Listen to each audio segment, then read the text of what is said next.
going on, ladies and gentlemen? Welcome back to another edition of Action Sunday. As I mentioned, I wanted to review one more Kevin Hart action comedy before I get back to my regular stuff. And of course, how appropriate, I pick Central Intelligence. And we're not, I'm going to admit this right now, this is one of these movies that I've seen now a couple of times, both me and Caitlin, and both of us have found ourselves laughing our asses off watch this movie. And of course, it's more than just Kevin Hart when it comes to Central Intelligence. It's, of course, the big guy himself, Dwayne "The Rock" Johnson. But to me, it's not just him. The more the focus is on Kevin Hart. And after many repeated viewings of this, seriously, Caitlin and I, a conversation that this might possibly be the most entertaining, batshit crazy, entertaining movies out of the bunch of The Rock, both The Rock and Kevin Hart. If you've seen Rock and Kevin Hart work in the Jumanji movies, Welcome to the Jungle and The Next Level, here I feel like it's just batshit crazy, balls to the wall insanity. Because to me, I don't know if this is the perfect way to put it. I felt like it was more of like a comedy parody, but didn't feel like a parody, but in a way it kind of felt in that same vein.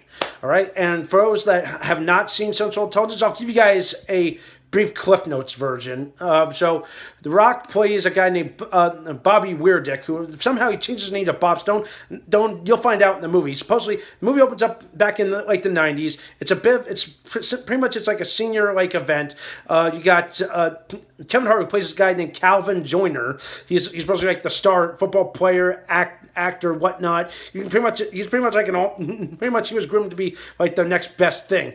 Then of course something happens. Poor The Rock's character gets embarrassed. And of course somehow a bit of a friendship forms many years later. And from there it just goes off the rails at a breakneck speed, and you are laughing your ass off by how everything that could go wrong did go wrong.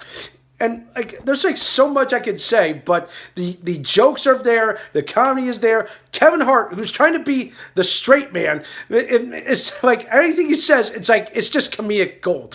And with The Rock, oh my goodness, I'm gonna admit this right now. Between this movie, Be Cool, and Baywatch, to me this had to be his best comedic work ever. Right? Forget his homosexual bodyguard character in Be Cool. Get his version of Mitch Buchanan in Baywatch. What's said about that movie, The Bear? This got to be the Rock at his absolute finest. Dial up to 12. And forget 11 on the meter. There's a 12th level on that scale, and you get The Rock just being The Rock, being funny, and just taking this character, covering with it. It's like I said, it's not really a parody. It's more like, okay, we get so this guy, and so he works for the CIA. No shit, and him and Kevin Hart played off each other perfectly. But then comes the real fun thing is that then you got all these unexpected characters and cameos that you never expect to see in this movie. You got Jason Bateman. You got Aaron Paul, and my favorite cameo, Melissa McCarthy. More on that later, okay? But my God, it's like it hits all the spy tropes, which of course, I'm gonna admit this right now, I think kind of brought down a little bit. But it really works out in the end. When you see the final product, everything's tied up, everything's resolved. But there's just so many crazy things that make you just say, okay, how crazy how can this be so laugh out loud funny that there's a serious plot to it. But yeah, I feel like.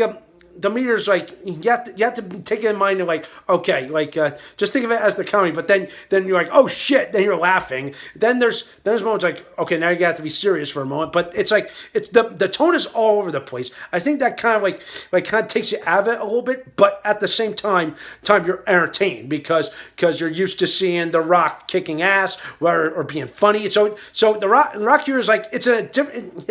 He's like a middle of the road kind of character, hitting all the notes, playing everything perfectly, and in the end, it's a great character you just want to watch and love. And Caitlin and I really loved The Rock's acting in this movie. Kevin Hart always on point. But yeah, it is batshit crazy fun if you've never seen it. And I understand there was a sequel in the works, but that never happened. I would have loved to see what happens. Spoilers ahead. What wife wouldn't the CIA be with both him and Calvin? You know, both of them working together. What would it be like? Would it be like so outrageously funny? It's like it actually becomes a parody of James Bond itself. Who the hell knows? I would have loved to know. All right.